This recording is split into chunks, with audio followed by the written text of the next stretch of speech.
some of that bias work its way into some of my remarks, but I'm upfront about it, and we'll proceed from there.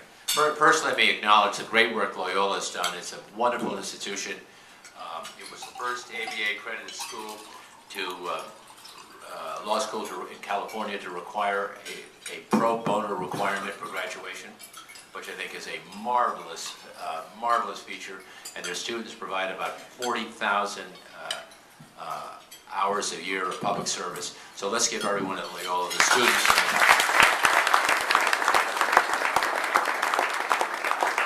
I also want to acknowledge Sherry. I've known Sherry when she was at Channel 9, Channel 4. I know it's a serious conference when she's here. So the budget is late again. Wow, that's a shocker. But it's really late this year. It seems like it happens every year. Why does this happen?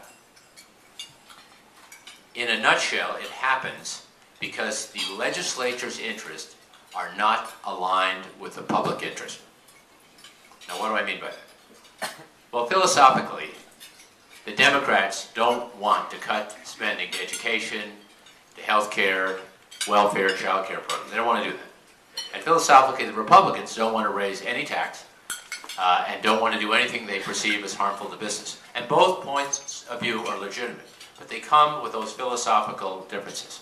Plus, they're politically savvy enough to know that the situation in Sacramento has deteriorated to the point that you can't solve the problem unless both parties are willing to challenge their party's orthodoxy and run the risk that they will actually lose their election in the next primary.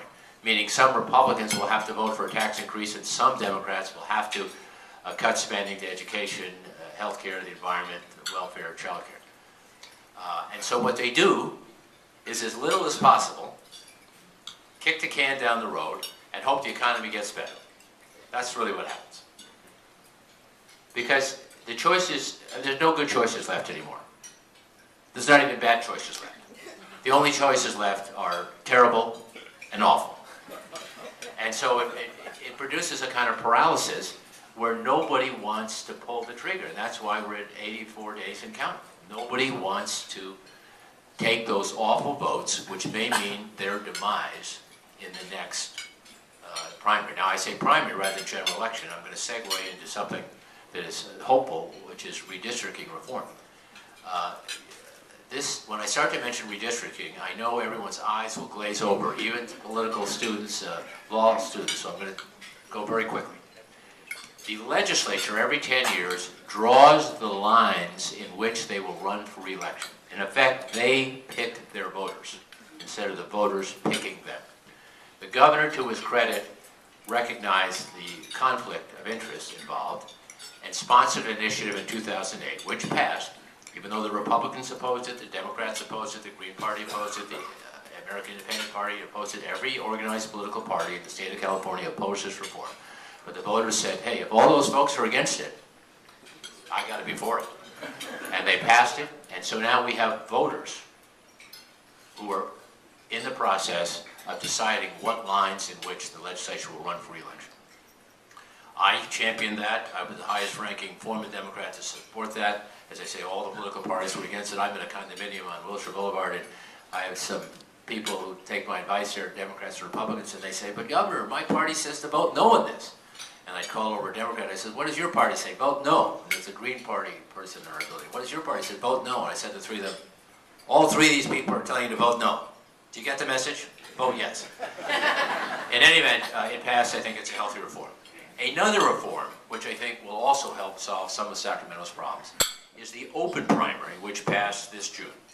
Now, again, the Republican Party told its members to vote no, the Democratic Party told its members to vote no, and so on down the line. But the open primary is essentially a municipal election. And its value is that the general electorate really has two cracks to weigh in the primary and the general election, because everyone can vote in the primary. Just like in a city election or a county election, you get one ballot. And you can vote for a Republican for governor, a Democrat for lieutenant governor, Green Party for secretary of state. You can do anything you want.